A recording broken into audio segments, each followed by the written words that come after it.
নমস্কার বন্ধুরা, আজকে আবার চলে এসেছি নতুন একটা রেসিপি নিয়ে। আজকের রেসিপিটা হলো আলু দিয়ে শঙ্কর মাছ রান্না করব। কিভাবে আমি রান্না করব তা আপনাদেরকে দেখাবো। শঙ্কর মাছটা এভাবে রান্না করলে খুব টেস্টি হয়, তা দেখতে থাকুন। আমি শঙ্কর মাছগুলোকে ভালো করে ধুয়ে পরিষ্কার করে নিয়ে কেটে নিয়েছি। দেখুন, মাংসের মতো পিস করে কেটে নিয়েছি। শঙ্কর মাছের সাথে যে আমি আলু দেব, আলু গোল গোল করে কেটে নিয়েছি। এবার আমি শঙ্কর মাছের মধ্যে প্রথমে লবণ দিয়ে দিলাম, হলুদ দিয়ে দিলাম, মরিচের গুঁড়ো 1 চামচ দিয়ে দিলাম। এবার হাত দিয়ে ভালো করে মাছ মাখিয়ে নেব। মাছ এমনভাবে মাখিয়ে নিতে হবে যাতে লবণ, হলুদ, মরিচ মাছের গায়ে ভালো করে লেগে যায়। দেখুন, আমি মাছগুলো ভালো করে মাখিয়ে নিচ্ছি। মাছ আমার মাখিয়ে নেওয়া হলো। এবার আমি চুলোতে একটা কড়াই বসিয়ে দিলাম। কড়াই গরম হওয়ার পর পরিমাণ মতো তেল দিয়ে দিলাম।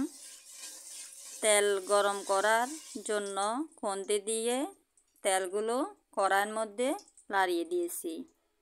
তেল গরম হলো, এবার আমি মাছ দিয়ে দিচ্ছি।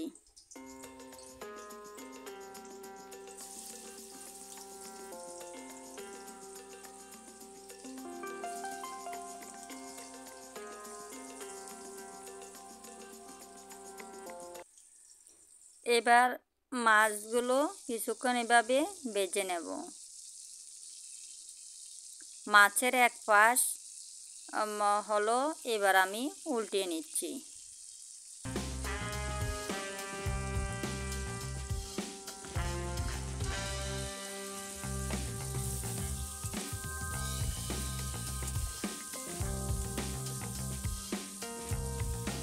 মাছ আমি এভাবে একটু লাল করে ভেজে নেব।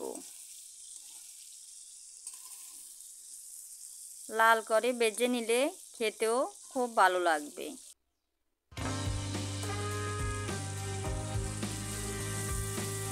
শীত আসলে এই শঙ্কর মাছ খেতে খুব ভালো লাগে।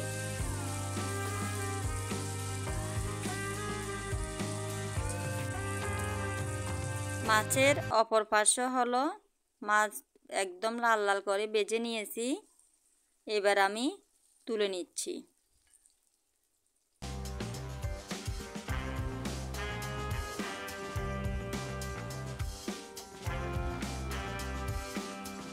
সব মাছ আমি উঠিয়ে নিয়েছি। মাছ আমি প্রথমে হাফ ভাগ ভেজে নিয়েছি, আর বাকি মাছগুলো আবার আমি একইভাবে ভেজে নেব। আমি মাছগুলো তেলের মধ্যে দিয়ে দিচ্ছি। আবার মাছের এক পাশ হলো, উল্টিয়ে দিচ্ছি। এভাবে আমি উল্টিয়ে মাছের দুপাশ ভেজে নেব।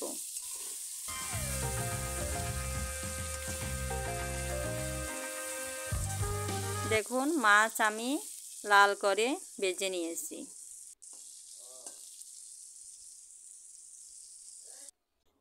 এবার আমি মাছগুলো তুলে নিচ্ছি।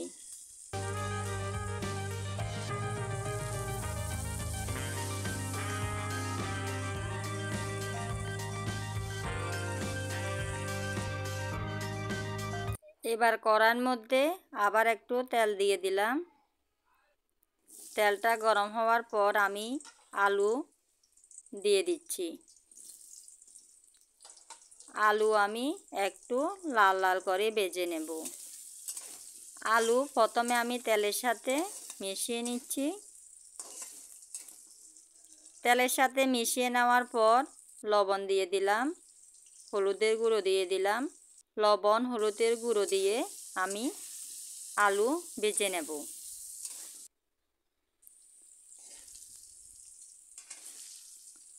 আলু লবণ হলুদ দিয়ে লাল লাল করে ভেজে নিচ্ছি। দেখুন, এই মাছ রান্না করতে হলে আলু আগে ভেজে নিতে হয়, ভেজে নিলে খেতেও খুব ভালো লাগবে। আলু আমি লাল লাল করে ভেজে নিয়েছি। এবার আমি আলু তুলে নিব।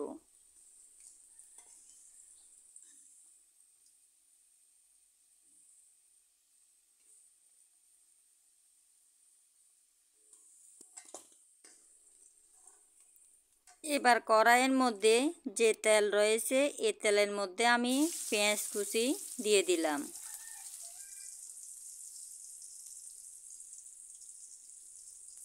পেঁয়াজ কুচি তেলের সাথে একটু ভালো করে ভেজে নিচ্ছি।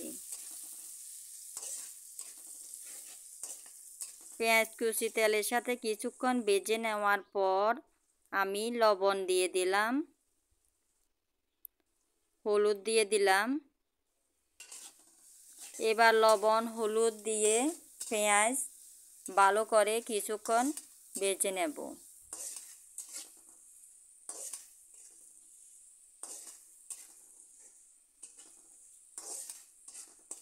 পেঁয়াজ কুচি ভালো করে ভেজে নিয়েছি।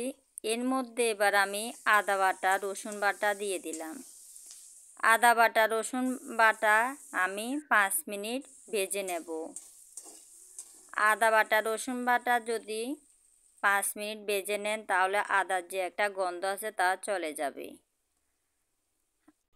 এবার আমি জিরা গুঁড়ো দিয়ে দিলাম, ধনিয়ার গুঁড়ো দিয়ে দিলাম, মরিচের গুঁড়ো দিয়ে দিলাম। এবার একটু ঠান্ডা জল দিলাম গুঁড়ো মশলার সাথে। এবার ভালো করে এই মশলা কষিয়ে নেব। যে জল দিয়েছি এই জলগুলো শুকিয়ে নেব।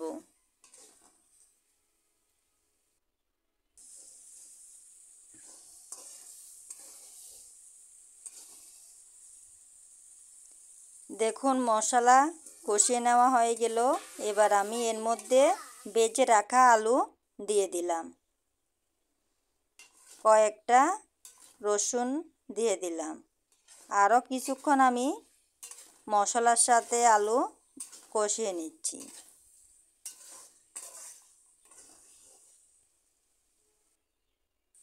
আমার এই রেসিপিটা যদি আপনাদের ভালো লাগে তাহলে লাইক কমেন্ট শেয়ার করে দেবেন। আর নতুন কোনো বন্ধু যদি আমার এই রেসিপিটা দেখে থাকেন তাহলে আমার চ্যানেলটাকে সাবস্ক্রাইব করে দেবেন। আর আপনারা কে কে আমার মতো এভাবে শঙ্কর মাছ রান্না করে খেয়েছেন তা কমেন্ট করে জানাবেন। এবার আমি পরিমাণ মতো জল দিয়ে দিলাম। জল দিয়ে ভালো করে নাড়িয়ে দিচ্ছি। এবার আমি চুলোর আঁচটা একটু বাড়িয়ে দেব। দেখুন ফুটে উঠেছে তরকারি। এবার আমি আবার ভালো করে নাড়িয়ে দিচ্ছি। আলু প্রায় সিদ্ধ হয়ে গেল। এবার আমি কয়েকটা কাঁচামরিচ ছিলে দিয়ে দিচ্ছি। কাঁচামরিচ দিয়ে আবার একটু ভালো করে নাড়িয়ে নিচ্ছি।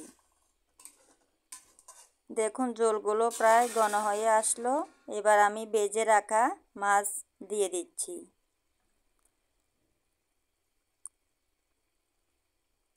এবার মাছ আলুর সাথে ভালো করে নাড়িয়ে দিচ্ছি। দেখুন কীরকম কালার এসেছে। দেখতে যেমন কালারটা সুন্দর লাগছে, খেতেও খুব মজা হয়েছে।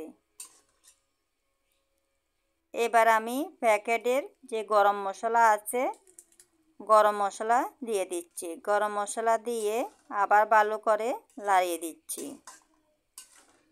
এভাবে রেসিপিটা রান্না করলে আপনার মাংসের স্বাদকেও হার মানাবে।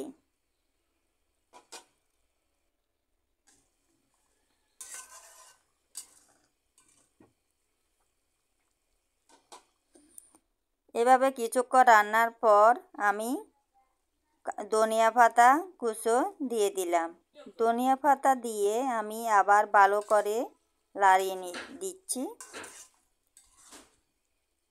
এবার আমি চুলার আঁচটা বন্ধ করে দেব। দেখুন কীরকম হয়েছে। এবার আমি একটা বাটি নিয়েছি, এই বাটির মধ্যে তরকারিগুলো নামিয়ে নিচ্ছি। দেখুন আমি যেভাবে এই রেসিপিটা রান্না করলাম, আপনারাও বাসায় ট্রাই করবেন, দেখবেন অবশ্যই ভালো লাগবে।